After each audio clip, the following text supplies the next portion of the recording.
ദുരന്ത നിവാരണ വകുപ്പിന് പണം അനുവദിച്ച കേന്ദ്ര സർക്കാർ. സംസ്ഥാന ദുരന്ത നിവാരണ വകുപ്പിന് 37.7 കോടി രൂപയാണ് അനുവദിച്ചത്. ദുരന്ത നിവാരണ പ്രവർത്തനങ്ങൾക്കായാണ് പണം കേന്ദ്രം അനുവദിച്ചിരിക്കുന്നത്. തുക മഴക്കാല പൂർവ്വ ശുചീകരണം ഉൾപ്പെടെയുള്ള പ്രവർത്തനത്തിന് വിനിയോഗിക്കണമെന്നും നിർദ്ദേശം. എസ് ശാലിനി കൂടുതൽ വിവരങ്ങൾ നൽകും. ശാലിനി, വിശദാംശങ്ങൾ.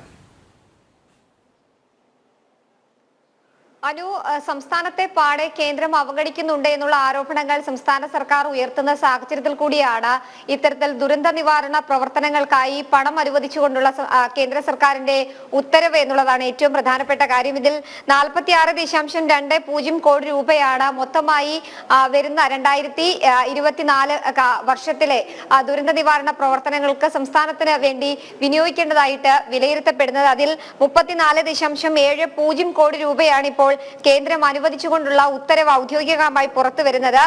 ബാക്കി തുക, അതായത് 11.50 കോടി രൂപ സംസ്ഥാന വിഹിതമാണ്. ഇതുകൂടി വിനിയോഗിച്ചുകൊണ്ടായിരിക്കണം വരും ദിവസങ്ങളിൽ സംസ്ഥാനത്തെ ദുരന്ത നിവാരണ പ്രവർത്തനങ്ങളെ ഏകോപിപ്പിക്കാൻ എന്നുള്ളതാണ് ഈ ഉത്തരവിൽ ചൂണ്ടിക്കാട്ടുന്നത്. പ്രത്യേകിച്ച് നമുക്കറിയാം, ഇനി വേനലാണ്. വേനൽ കഴിഞ്ഞാൽ തൊട്ടു പിന്നാലെ മഴക്കാലം വരുന്നുണ്ട്. ഈ സാഹചര്യത്തിൽ സംസ്ഥാനത്ത് കഴിഞ്ഞ മുൻ വർഷങ്ങളിലൊക്കെ തന്നെ മഴക്കാലത്ത് വലിയ രീതിയിലുള്ള ദുരന്തങ്ങളും വെള്ളപ്പൊക്കവും പ്രളയവും ഒക്കെ തന്നെ ഉണ്ടാകുന്നൊരു സാഹചര്യം കൂടി ഉണ്ടായിരുന്നു. ഇതൊക്കെ മുന്നിൽ കണ്ടുകൊണ്ടാണ് ഇത്രയധികം കോടി രൂപ സംസ്ഥാനത്തിനായി ഇപ്പോൾ കേന്ദ്രം നീക്കിവെക്കുന്നത് എന്നുള്ളതാണ് ഏറ്റവും പ്രധാനപ്പെട്ട കാര്യം. ഇതിൽ ഏതെങ്കിലും തരത്തിലുള്ള പ്രകൃതി ദുരന്തങ്ങൾ, തീപിടുത്തം വരാം, മറിച്ച് മഴക്കാലങ്ങളിൽ ഉണ്ടാകുന്ന പ്രളയം ഉൾപ്പെടെയുള്ള പ്രകൃതി ദുരന്തങ്ങൾ ഉണ്ടാകാം. അത്തരത്തിൽ വേണ്ട പ്രവർത്തനങ്ങൾക്കൊക്കെ ഉപയോഗിക്കാനുള്ള രീതിയിലാണ് ഇപ്പോൾ പണം വകയിരുത്തിയിട്ടുള്ളത്. മുൻകാലങ്ങളിലൊക്കെ തന്നെ കൃത്യമായി പണം നൽകിയിട്ടും സംസ്ഥാന സർക്കാർ അത് വിനിയോഗിക്കുന്നില്ല എന്നുള്ളൊരു ആരോപണം കേന്ദ്ര സർക്കാരിന്റെ ഭാഗത്ത് നിലനിൽക്കുന്നുണ്ടായിരുന്നു. മതിയായ പ്രവർത്തനങ്ങൾ, പ്രത്യേകിച്ച് മഴക്കാലങ്ങളിൽ നടത്തേണ്ട ശുചീകരണ പ്രവർത്തനങ്ങൾ തദ്ദേശ സ്വയംഭരണ സ്ഥാപനങ്ങൾ നൽകുന്നില്ല അല്ലെങ്കിൽ നടത്തുന്നില്ല എന്നുള്ള ആരോപണങ്ങൾ ഉണ്ടായിരുന്നു.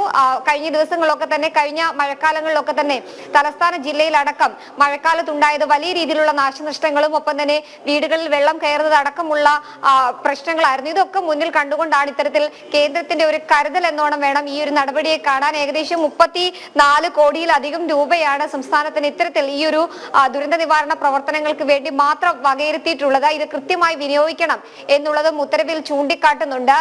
മറിച്ച് എന്തെങ്കിലും സംഭവങ്ങൾ ഉണ്ടാവുകയാണെങ്കിൽ അതിൽ കൃത്യമായ നടപടി ഉണ്ടാകുമെന്നുള്ളതാണ് കേന്ദ്രം മുന്നറിയിപ്പ് നൽകുന്നത്. എന്തായാലും കേരളത്തോടുള്ള കരുതൽ കേന്ദ്രം നടത്തുന്നു എന്നുള്ളത് വേണം ഈ ഒരു ഉത്തരവിൽ നിന്ന് മനസ്സിലാക്കാൻ. കൃത്യമായി തുക അനുവദിച്ചുകൊണ്ട്, പ്രത്യേകിച്ച് മഴക്കാലത്തിന് ഇനിയും ദിവസങ്ങൾ നിൽക്കുന്നു. പ്രകൃതി ദുരന്തങ്ങളുടെ പശ്ചാത്തലം തലസ്ഥാനം ഉൾപ്പെടെ സംസ്ഥാനത്തെ എല്ലാ ജില്ലകളിലും ഉണ്ട്. ഇടുക്കി, വയനാട് ഉൾപ്പെടെയുള്ള ജില്ലകൾക്ക് പ്രത്യേക കരുതൽ വേണം എന്നതടക്കമുള്ള കാര്യങ്ങൾ മുൻപും ദുരന്ത നിവാരണ അതോറിറ്റി ഒക്കെ തന്നെ നൽകിയിട്ടുണ്ട്. ഈ സാഹചര്യത്തിൽ കൂടിയാണ് ദുരന്ത നിവാരണ പ്രവർത്തനങ്ങൾക്ക് കൃത്യമായി തുക അനുവദിച്ചുകൊണ്ടുള്ള കേന്ദ്ര സർക്കാരിന്റെ ഉത്തരവും ഈ നടപടിയും. അനു.